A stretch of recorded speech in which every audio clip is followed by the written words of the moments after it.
Well, it is high time that we dealt with a major industry in Tumwater and Olympia area history, and that is timber.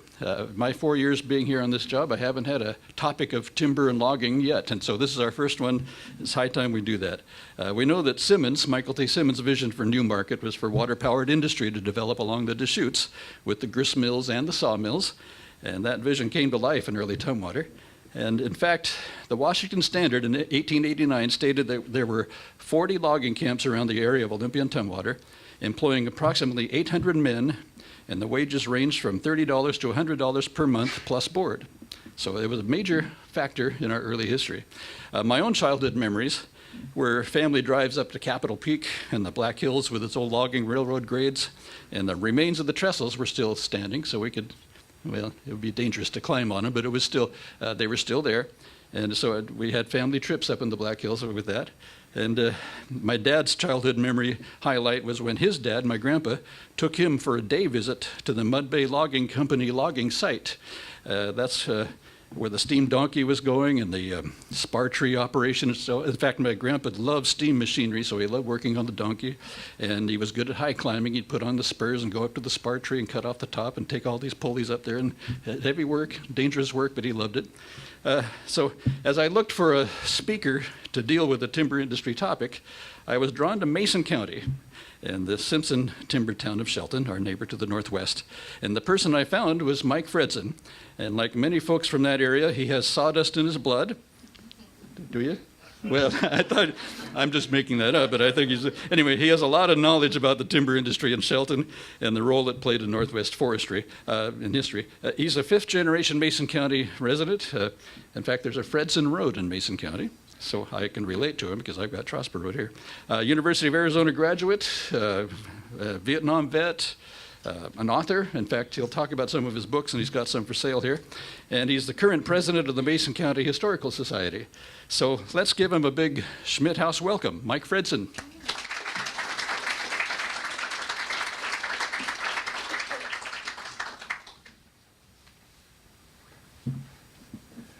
I feel like I'm more important than I really am.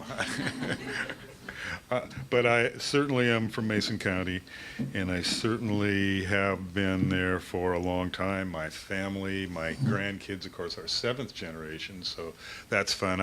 I'm going to talk today, I'm going to relate a little bit about early logging. I'm going to end up talking about the Sustained Yield Act, which came from 46 to 85. And then it ended up closing in Shelton. You might have heard it called the Sustained Steel, which is one of our best jokes. Before I launched into it, but I already did. But I wanted to say that I write books too. So actually, I built houses for a long time. I taught over here at South Puget Sound for a few years, but I'm a Vietnam vet.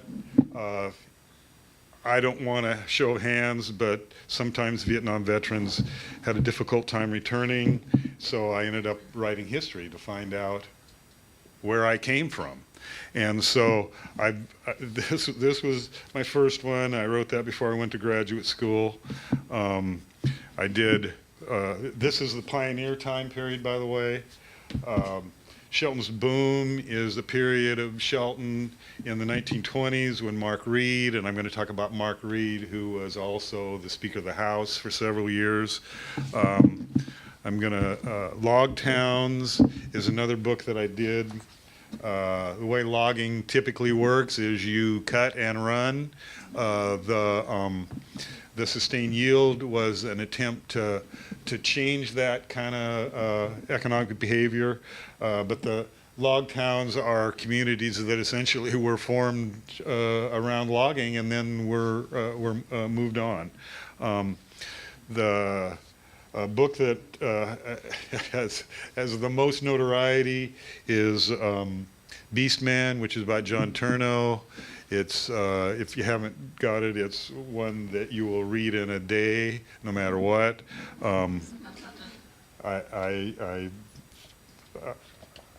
I've sold 5,000 copies of it.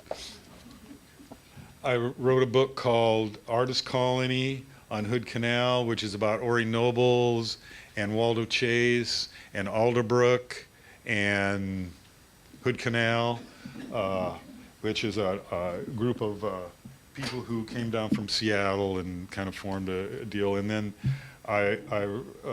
this is an Arcadia Press. You've probably seen these kind of local history books. This is one on Hood Canal that I did several years ago. I live on Hood Canal. And then the book that I'm going to draw from today is Logging in Mason County, 1946, 1985. I'm a child of the Sustained Yield. The Sustained Yield was a program that was, I'm going to interpret it as a jobs program post-World War II.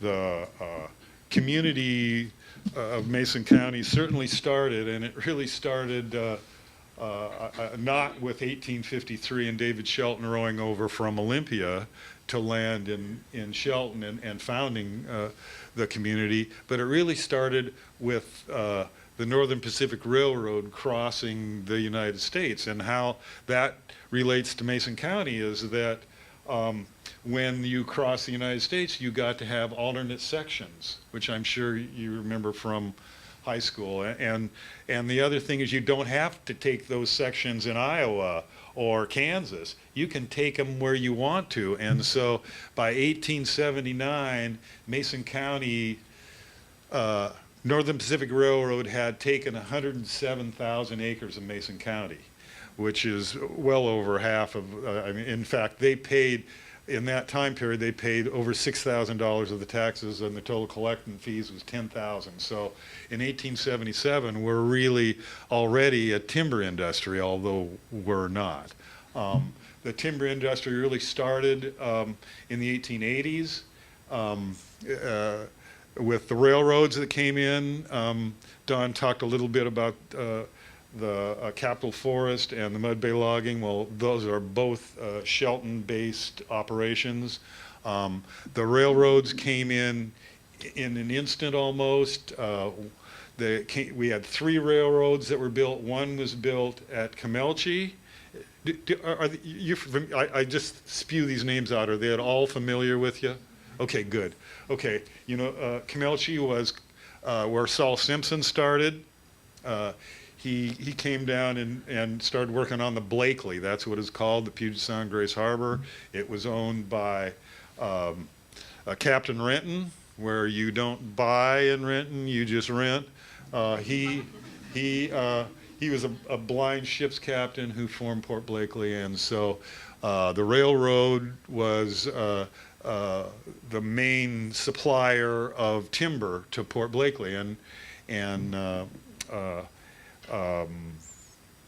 then the second railroad was one called the Satsip, which was founded by a guy named Alfred Anderson, and he came from the Saginaw Valley, which had been cut out after the Civil War, and so everybody had too much money and no timber, and so he came out west. Oh, amazingly enough, he was the brother-in-law of the chief counsel of the Northern Pacific Railroad, so he got a free ride out to Portland, because that's where the railroad ended, and then came up to Shelton and looked around and then purchased 4 square miles of timber due west of Shelton, and then built a railroad to go to it.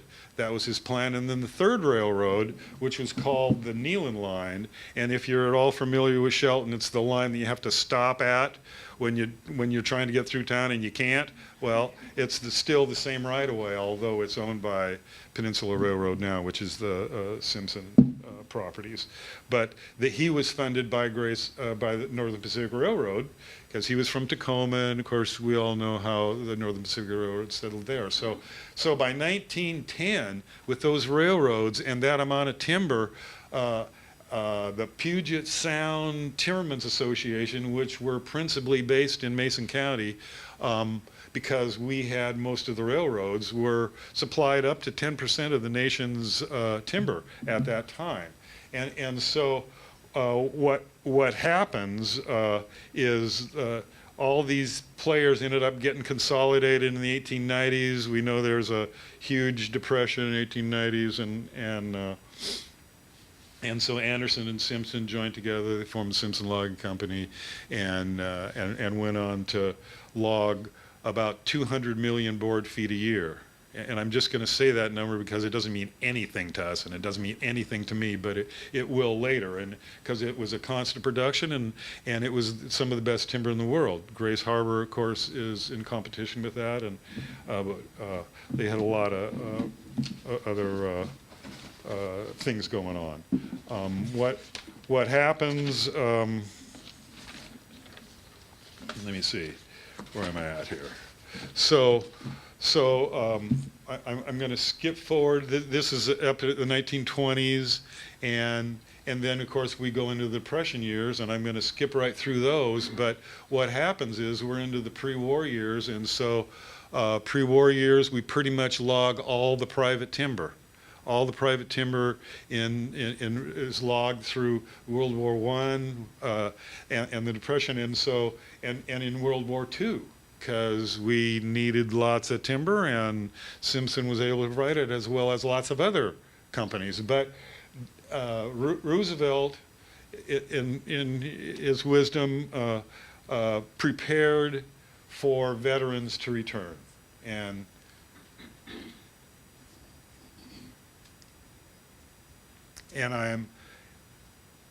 to be able to create jobs for them, to be able to, they were winners. They served in World War II. They had an opportunity to come back to, they want to come back to jobs, to homes, to families, to a life that they believed that they were defending and creating. And so part of it, Roosevelt was developing opportunities in the natural resource bases. I'm only going to do an aside because I always do this, and I should put another aside in. If you have any questions, spout right out, because I have a tendency to not be able to maintain a task. I just keep on talking. Already, I'm 15 minutes, I haven't got started. Jeez. But he, one of the things he created, the timber industry, of course, was prone to forest fires, as I'm sure we're all recognizing. Even in the 1900s, a guy named Gifford Pinchot, who we probably know about, studied forestry in Germany, discovered something called even-aged management, which was to cut the timber that was harvestable, and not just to cut everything, cut and run. And he turned into the Department of Interior boss, the Forest Service boss, and his effort was after these forest fires, and like in the early 1900s, the Idaho Panhandle burned, 11 billion board feet, called the Big Burn. You probably read that book about it. The guy who was the district ranger was a guy named Greeley. And that's just an aside, what I'll get to. But also there was, in Mason County in particular, there was a fire called the Fire of '02, which was a crown fire, which means that the fire doesn't burn the stems. It's so hot it just burns the top of it. In fact, it burned Simpson out. They were logging, and they had something called the Little Red Headquarters out by Matlock. Anybody been to Matlock? Good, okay, so you got some plans, good. Sometimes I feel like I'm talking French if I'm talking where people don't know. But it all burned in, so he moved into town, and so that's how he got there. But also, there was the timber Tillamook burn, burned like 233,000 acres in a day. And so all those things were playing into Pinchot's attitudes, and his goal was really, he didn't want to waste all these timber resources, because the timber companies just cut and run, and they keep on moving. What happens after a crown fire? They go out and the stems are still there. And what happens from there? I mean, You cut them down. Yeah, you cut them down. It's a salvage job. In fact, I'll talk a little. Kind of an aside about that, which is odd, but in somehow related. that because we all have to look for timber all the time, and timber companies in particular. So anyway, after World War II, before World War II, Pinchot wants to nationalize all the forests. Well, lots of people don't necessarily think that's the great idea, especially timber owners. And so it turns out that Pinchot doesn't get his wish to be able to nationalize forests, but his deputy director named Greeley, who I just talked about, turned into the head of the U.S. Forest Service, and what he wanted to do was try to figure out a way so the forest fires wouldn't be so prolific. And so he was into how to do maintenance, fire prevention, change logging, so you don't do cut and runs. He don't wreck your streams. He had a lot of progressive attitudes in the 1920s and the 1930s, and this all happened from 1918 to the 1930s, where we're going through federal legislation on how to manage our forests. In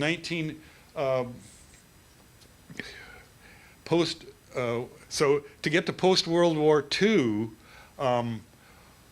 Greeley has discovered that there's an opportunity. He tried to create an opportunity where private timber would be joined with public timber, and the reason is because World War II, we cut all our timber. There was no more timber to cut.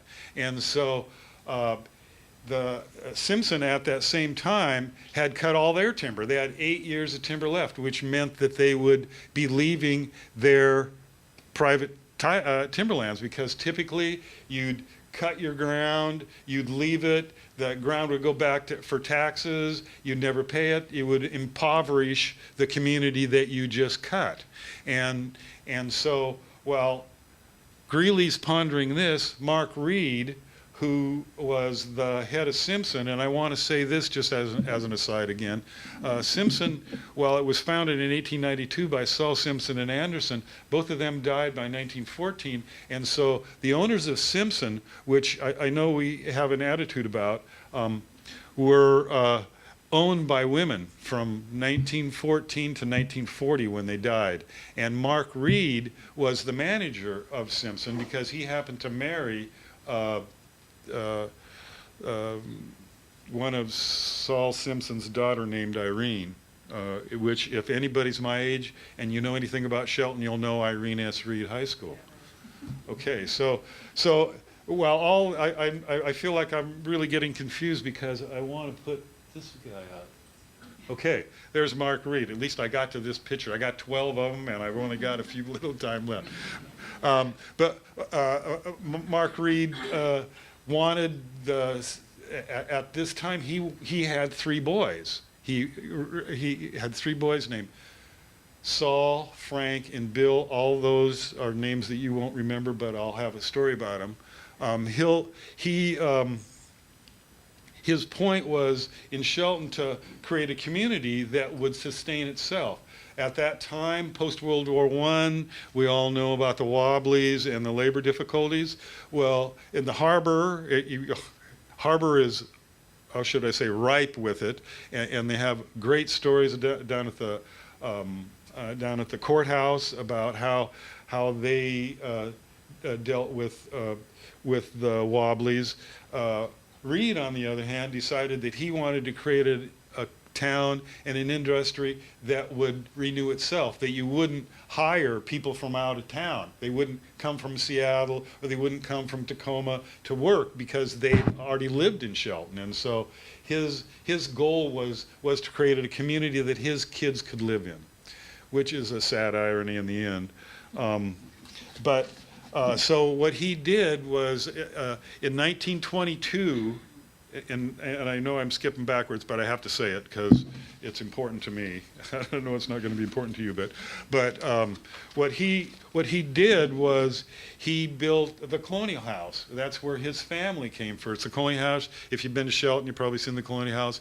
Much like this house, it serves the same purpose, but he put his family in there, and then in 1923 he built the hospital. He built a hospital out of private funds. One of the reasons is because there was no hospital facilities. He had to ship people that were injured in the camps. He had to haul them down by train. They had to get on a boat. They had to come over to St. Peter's. Well, that kept your injury rate down because you're probably dead by the time you get to St. Peter's.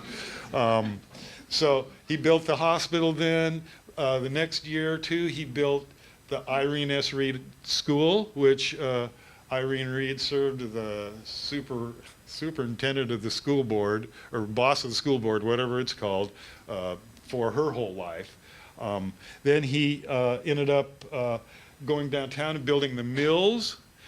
Shelton is a logging and railroading community, but just like we did in the 1890s, we'd ship them all to Port Blakely, we'd ship them to wherever the mills were. So he created mills down there. We know McClary from here. I'm sure we know McClary. Hal McClary built a sawmill there. Mark Reid built a sawmill there. I worked in Mark Reid's sawmill. It was called the Reid Mill at the time. It was for old growth, and so it had a carriage that was, I mean, you could put a log in bigger than I could reach, and so there wasn't that many of them. But that was how it was designed, and so that was. I wasn't really an important person in that one, but I did get to see that mill, and that was fun. He worked. Also owned Lumberman's, which you probably are aware of, and one of the best stories of Mark Reid's, and I'm going to say it because it's important for the sustained yield, is that when the mills went down, his goal was to keep the community solvent and safe. So he would let people charge at Lumberman's, and he would watch their expenditures. If they're buying sugar and molasses, he knows they're not buying breakfast food, and so he managed that and kept everybody in the community and sustained it and created a sense that the community was stable with the timber. And so this guy Greeley, who I talked about, post-World War II, what they were trying to do was create these communities for the returning veterans, and using Mark Reid's paradigm. Greeley encouraged the Forest Service, and they did, to try to create private-public partnerships with the timber. And so they tried to do it nationwide first, and they sent out solicitations to 44 different watersheds throughout the United States. The return rate was pretty abysmal, because typically people who are owning timber ground don't want to share it with anybody. That's my stuff. I'm keeping it. I'm working it, and then don't bother me. But in the end, while the passage went through in 1944, and I have to say this too, because this is kind of funny for me, it was shepherded through the federal legislation by a guy named Senator McNary, who is from Oregon, who is got a dam named after him. His point, he was a legislator from Oregon, a Western legislator, which you can imagine, and so he was trying to create jobs and community and economic purpose. So he was really one of the founders, one of the efforts, one of the drivers of the dam systems on the Columbia River, by the way. And, oh, by the way, he's also Greeley's father-in-law. And so what Greeley wants to get through legislation happens. By 1944, they sign this Public Law 273, which created the opportunity federal opportunity to be able to join private and public grounds. And Greeley's effort is to keep the timber industries from impoverishing our local communities by leaving, by creating fire prevention ways of managing timber, and also being streams cared for that. And I want to say this is in 1944, and I want to read, I'm just going to, this is the only thing I could find this morning because I didn't want to read my whole book, but the agreement is to promote the stability of forest industries, employment, communities, and of taxable forest wealth through continued supplies of timber in order to provide for a continuous and ample supply of forest products in order to secure the benefits of forest in maintenance of water supply, regulation of stream flow, prevention of soil erosion, amelioration of the climate, and preservation of wildlife. Those were the goals in 1944 of the Sustained Yield Pact. So almost immediately Simpson signed on, and there, in the end, is the only cooperative. I have to say, the first forest, though, that was selected was called the Sustained Yield Forest Number 1, which was in Grays Harbor, by the way. Is anybody from Grays Harbor? Probably don't want to know that one, because the point of that was that they got to have timber, but all their timber had to come through the mills. Shelton's was different in that Simpson had a bunch of cutover ground, and the Forest Service had a bunch of not cutover ground. And the Simpson, to be able to enter into the Sustained Yield Pact, had to buy McClary. So that's how McClary got into Simpson, because Hal McClary had all of his ground cut over because of the fire. McClary was part of it, and so he cut all the timber and ran it through his what was a plywood mill, which was amazing and then the door plant. But McClary was one of the things that Simpson Simpson had to do, and the guy who had to do it, let me see if this is my next one, was his son, Bill Reid. And I said earlier that Mark Reid had 3 kids. Well, Mark Reid died in 1933. He died in 1933. It was a Depression-era meeting in Chicago about how to manage resources. And he died along with 6 other lumbermen at the time, kind of a Legionnaire's disease thing. And so when he died, so his oldest son took over, Frank. And I'm gonna, it's kind of an aside, but it's an interesting one for Mason County, is that the oldest son was Saul Reid, and he was trained to take over. He was the engineer that built it. You'll love this, the bridges in Shelton and Mason County, the Vance Creek Bridge. You've heard that one? He built that one, and also the Skoke Valley Bridge. So they haven't fallen down yet, and they're killing people every day, it seems. But Saul Reid got assassinated in 1931 by a guy who'd been injured in the woods and believed that Saul Reid didn't do enough for him. So he's sitting in in Mark Reid's hospital. He can watch Saul Reid's house being built. So he's embittering himself, and so gets on in the mail and has a gun sent to him. Boy, you don't get to do that anymore. And wheeled himself down and shot Saul Reid in front of his brother's house. And so Saul had died in 1931, and then Mark Reid had died in 1933. And so the family, after that, moved to Lake Washington and created a little conclave there, walled in and things like that. And so Frank Reid's living there, and he's got 3 kids, and I'm not going to get their names right, but I'm just going to say they're 3 little blonde boys who all died in a house fire. They were so afraid of other people attacking them that they lived in a walled deal. They put stuff on their windows. The house burned down. Killed the 3 kids, Frank and his wife. And so the third guy is this 34-year-old guy who's going to take over for a bunch of people. He's just been going to Harvard. He doesn't know squat. But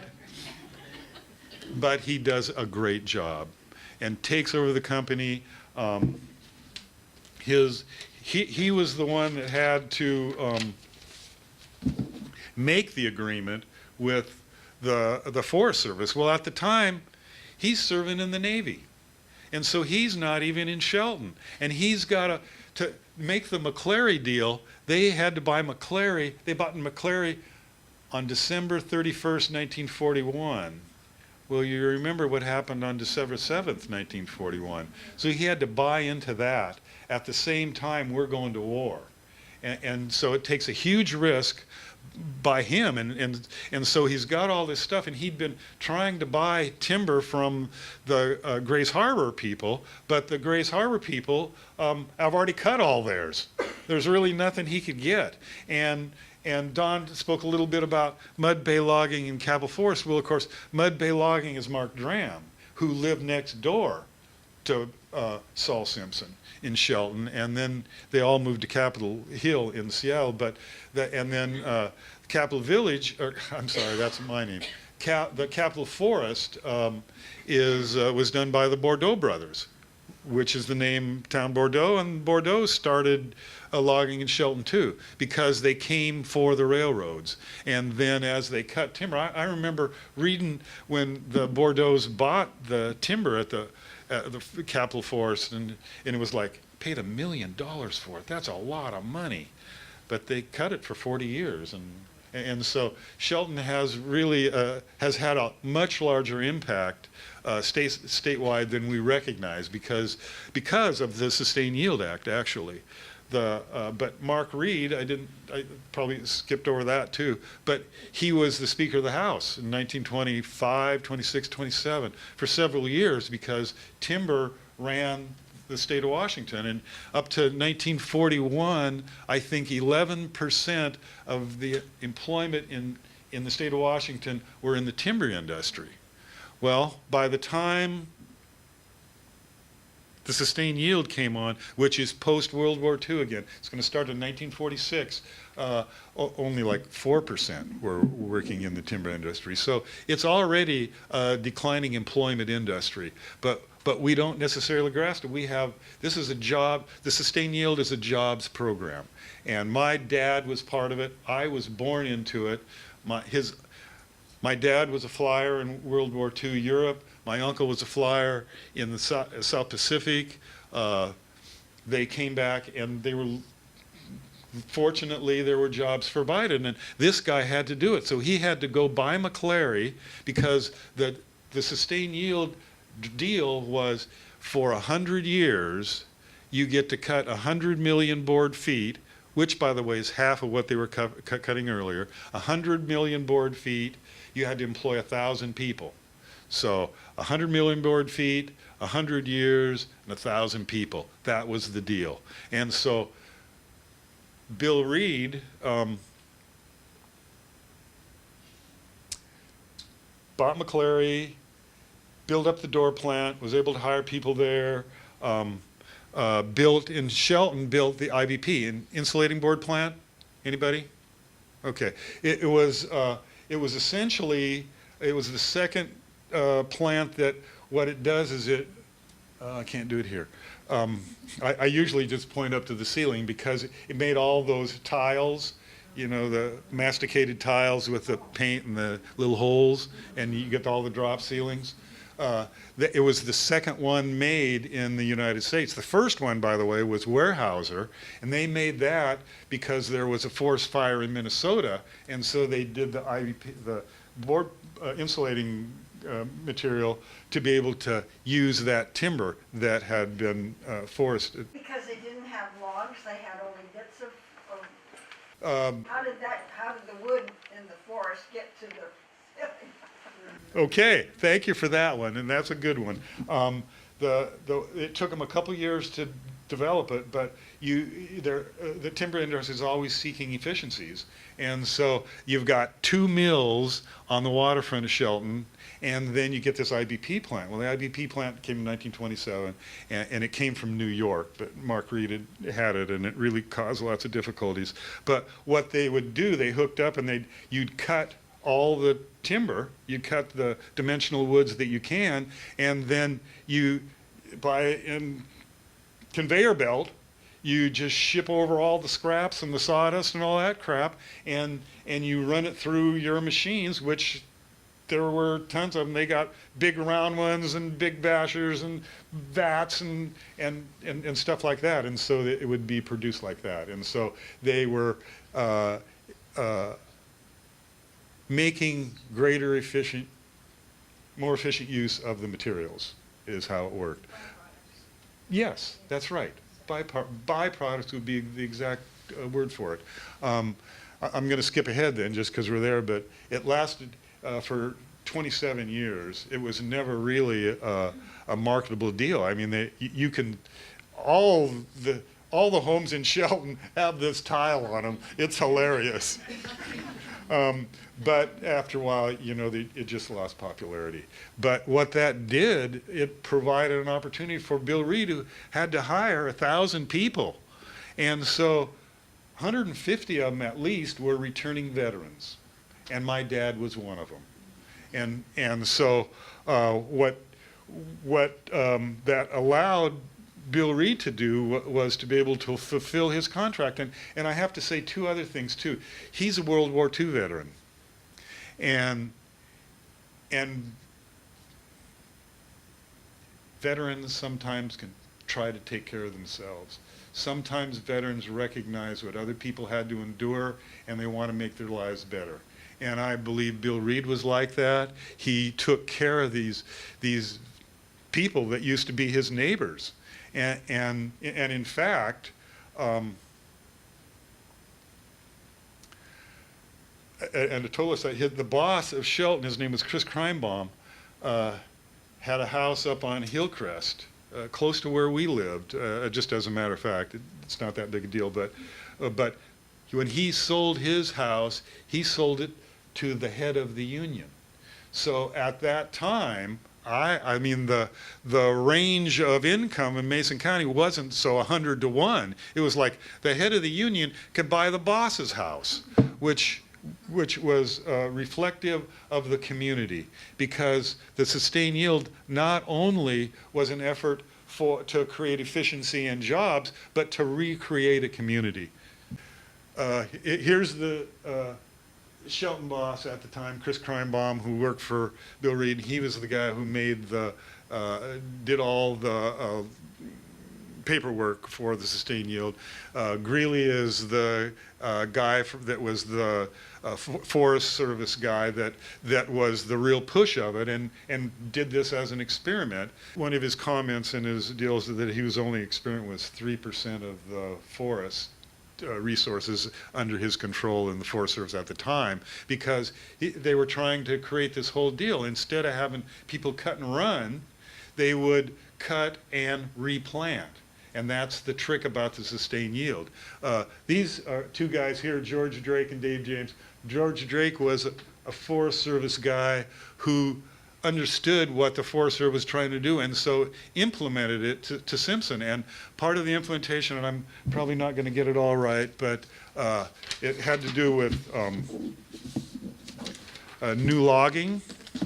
Instead of just cut and run, we go into clear cuts. Well, clear cuts are there are 80-acre clear cuts, there are 40-acre clear cuts. They're not the whole hillside.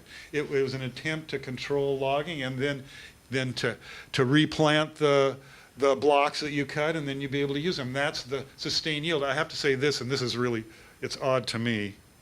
I'm going to skip all that stuff. It's odd to me, but here's how the Simpson relationship was. 111,000 acres in the National Forest and 158,000 of Simpson.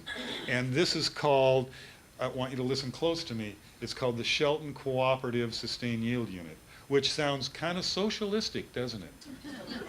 And it's because it came out of the Depression years. This is an effort out of the Depression years to create a self-sustaining community. The effort was so timber companies didn't run, that they were there forever to create a community. And so I think the irony is real interesting, is that we talk about sustainable communities. Well, the Forest Service and the government tried it in 1946 through 1985, and we'll see what happened. Questions, anybody? Okay, I'll turn the page then. Oh, and I just have this guy's name in here just because I always like him. Max Schmidt, I don't know, it's kind of funny because we're in the Schmidt House. No relation whatsoever. But Max was a World War II veteran. He was an artillery officer in Italy. He came home, went to school. He was chosen. We have the Forest Festival, which of course is part of the sustained yield effort. And it seems large, but he was 6'6", so he was the first Paul Bunyan. And oh, wait a minute, he was the second Paul Bunyan.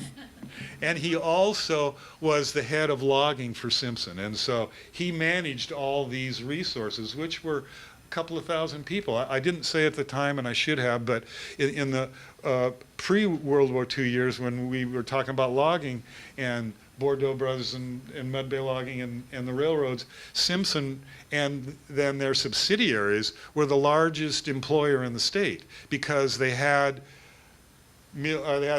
different logging companies that they owned. Phoenix Logging Company, if you're from the canal, you'd know that one. They owned part of Mud Bay. They happen to own, they happen to own the Fredson Brothers Logging, stuff like that.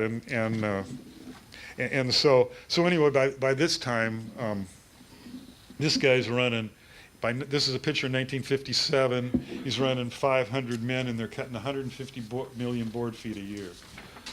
And where they cut it out of is really the funnest story. This is Camp Grizedale, which is the last. It's legendary as being the last living in logging camp in the continental United States, and it was part of the sustained yield because when they're going to cut a whole 111,000 more acres, this is on the west side, closer to Montesano, but it had 52 houses that they rented from $20 to $30. It had electricity, water, indoor plumbing, had refrigerators, it had stoves, it had a garbage service, it had garages for cars, it had everything that people would want from post-World War II and have it in.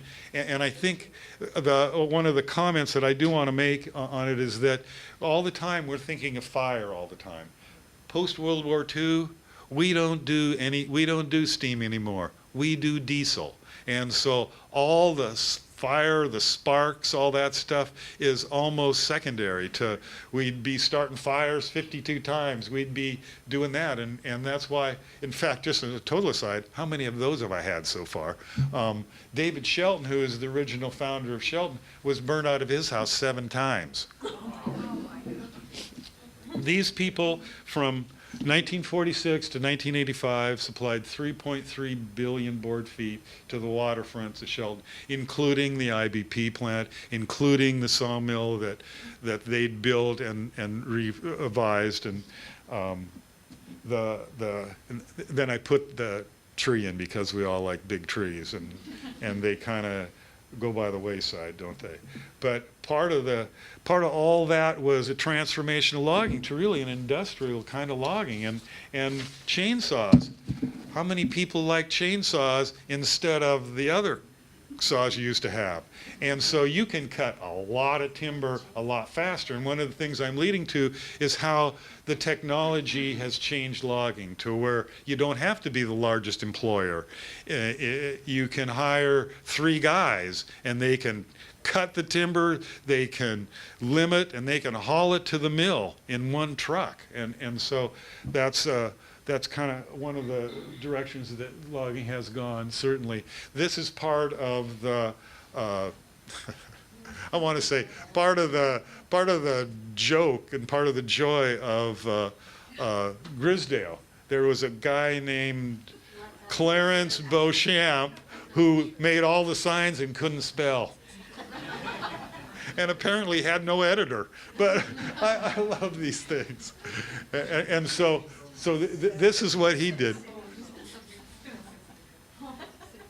On the right-hand side, Camp Grizedale also had a bowling alley. It was also had a dance floor. It had school plays. It had a school up there. I have to say this too. This is another aside. I love these.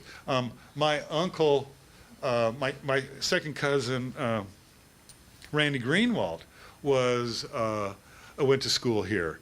And Randy ended up being a major general and the head spy of Russia when Gorbachev was the guy, had the mark on the head, and Randy'd say, like, I know what kind of toothpaste he uses.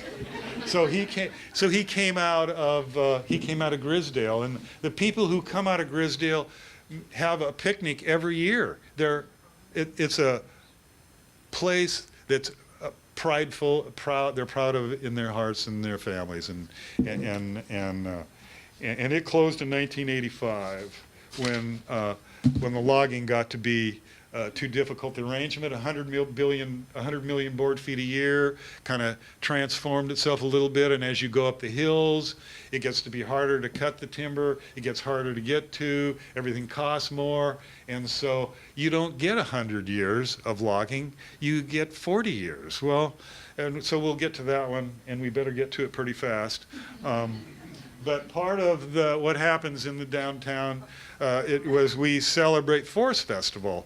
The point of the sustained yield was to keep Washington green. Oh, have you heard that one? And forest fires, keep that stuff. And so this is Paul Bunyan. Beauchamp also painted that. I don't know how you could. Good thing it doesn't have any spelling on it. But this was down in Loop Field, and all the schools participated in it. This is the Queen's banquet, or whatever you'd call it, and every coronation, yeah, and you get to go out there, and the school kids would be watching, and Forest Festival is a big deal for Mason County for a lot of years, because drew a lot of loggers, and they had a lot of attitudes, and it went away. It was fancy enough to have Governor Rossellini be the Grand Marshal. And he's queening the 1960 Forest Festival, Lorraine Demler, and I put this in because the next year she went to Willamette, and she was the homecoming queen of Willamette too. So we learned stuff fast. Another guy that showed up, then I got to hurry. Arthur Godfrey, 1957, came to the Simpson Rec area. It was a time when there was some federal issues with renewing the sustained yield, and so Dave James arranged for Arthur Godfrey to come out here and do 2 talks. He had radio and TV, and there's a tree out there named the Arthur Godfrey tree. We have the Ring of Fire. Has anybody seen that movie? You only have to see it once. But it's about this. This is the Wynoochee Bridge. A guy bought it and then burned it, put this on it, burned it so it would crash. It wouldn't crash. So they tried to napalm it. It wouldn't burn. So finally they connected a bunch of cables to it and hauled it down so it would crash. As a matter of fact, you can still see the wreckage in the Wynoochee River there. On the right-hand side are the stars, and the stars is David Jansen. He came. The grand opening, or whatever it's called, was at the Capitol Theater, and they did a parade through Olympia. I put this in here because it's the Shelton Gym that's gone, and it irritates the crap out of me. It was built in 1941. The first graduating class was 1942. My dad graduated in 1942, walked out the front doors, and went to war. Where was the gymnasium located? It doesn't probably help you any, but it's in the schools. There's Angle School and Evergreen School, and it was back in that corner. Back there. Yeah. This is the last train that came through. Wait a minute, it's a setup. It's still sitting there. Yeah, but that's right. But see, it was a photo op, but that's how the trains come. They changed the train's location to where it comes in a different place. But that's still there. I mean, it's been moved around and it's still located. Shelton, we've painted signs and things celebrating things like that. If you want to go to it, we have a lot of paintings on the walls. This is what the waterfront looked like, and I'm not going to go through it because you can't see it either, but it was the highlight of industrial forestry in really the world. It had an IBP plant, which failed, but it had sawmills, it had a power plant. If anybody knows Shelton, oh, you don't, about 1950s, 1960s, you know the sawmill was running because you caught all the ashes on your laundry on the outside. My mother hated that. But it not only produced timber, but this is the downtown area. It was renewed where Evergreen Square was, used to be where the railroad tracks were. They moved it to the waterfront. Evergreen School, built in 1956. I attended Evergreen School. The other things that, because the effort was to not only create jobs but create a community for these people and their families. And so it wasn't just these things. There was bowling leagues, there were fishing tournaments, there were pinochle tournaments, there were baseball leagues. Like I said the other day, I got to be a 12, 13-year-old star in Little League Baseball because we had Little League Baseball. We had all those things, which what it did, it created almost a bubble. I talked about it being a socialist effort. We always had work. There were no strikes in the lumber industry and labor for 40 years because everybody worked and everybody played together, and you hardly ever reached out. I've given tours to Evergreen College students at times. They come over there because it's so insular, and so it's kind of an odd little thing like that. In the end, it failed in 1985 for a myriad of reasons. I say this, and I'm really a pig, that because everybody that they did it for were gone. That all the veterans had been working for 40 years, they were retired and they were dying. That's really not true, but that's how I feel. What happened was Simpson got tired of logging up the hill, and the Forest Service was trying to get him to cut more. Well, the deal was really that Simpson at the same time had been reforesting all their land, 158,000 acres, and they call it, I should have said, they called it a tree farm. So you kind of get that notion. Well, what happened in 1985 is they were supposed to go back to cut their own timber, and they decided not to. So the agreement was could be canceled every 10 years. They renewed it and could be canceled by either party, and so Simpson bailed on that.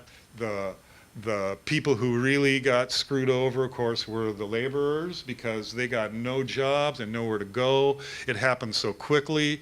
1980, there were environmental efforts with the people from New York as well as from the tribe. 800 people lost their jobs in 1979, and 1981 it's like 800 more people lost their jobs. Well, Shelton's not that big to lose that many people, and so it really gutted it. Simpson, on the other hand, I happened to mention earlier that they were cutting 100 million board feet a year where they used to get 200 million. Well, amazingly enough, Bill Reid took what he didn't have to spend here and bought the redwoods.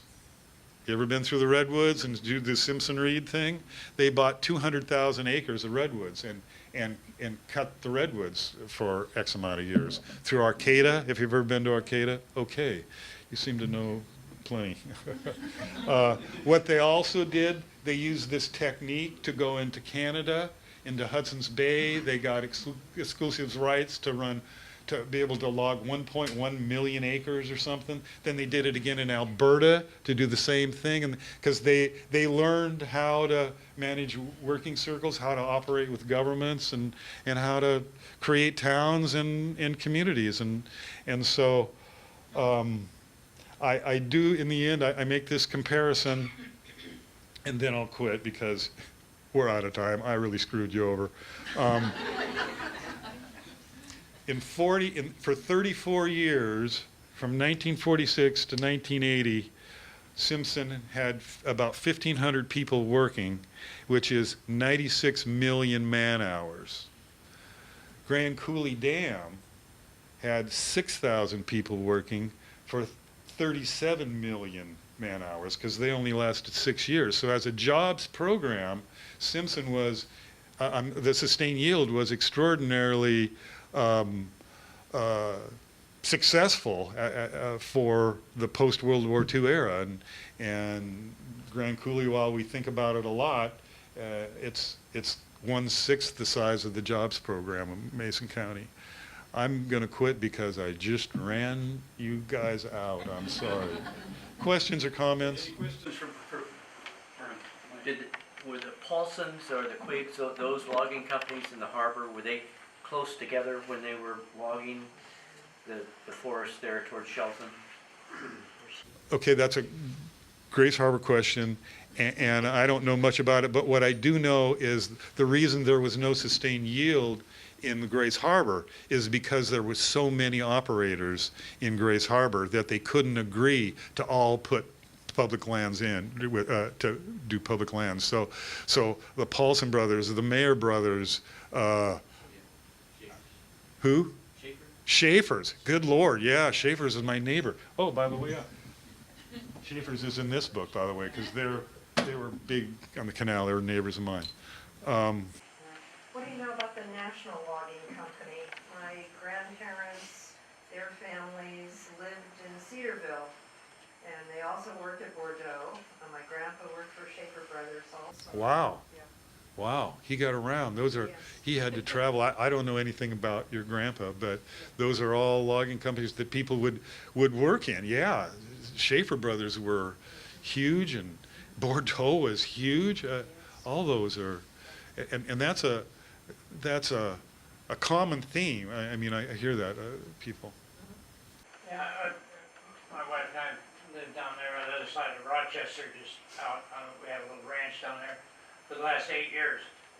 And now, when we get in the car and drive into town to get a loaf of bread or whatever, we always, it seems like anyway, that we see big trucks loaded with logs, and some of them are going one way and some of them are going the other way.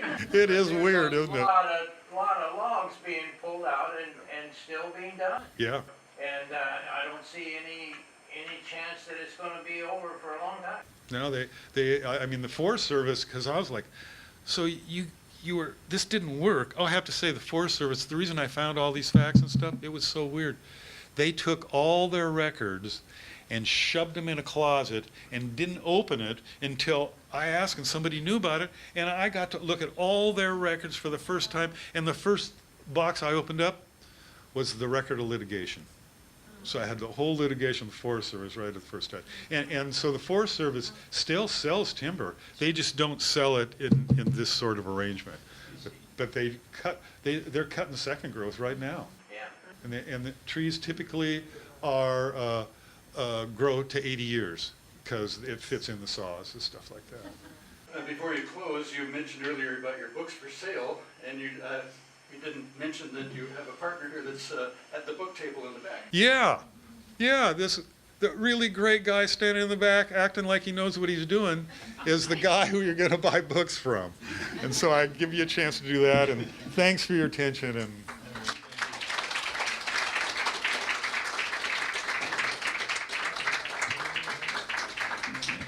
All right, thank you so much. We have another talk in 2 weeks, another Thursday, and that will be on October 25th, so mark that on your calendars too. It's the geology of Puget Sound and the Washington Geological Survey. So it's not my fault they'll talk about earthquakes. But anyway, Corina Forson, from Chief Hazard Geologist from DNR, is going to be here, and she does a very good talk. I think you're going to enjoy it. So thank you so much. Thank you for your donations too. Thank you.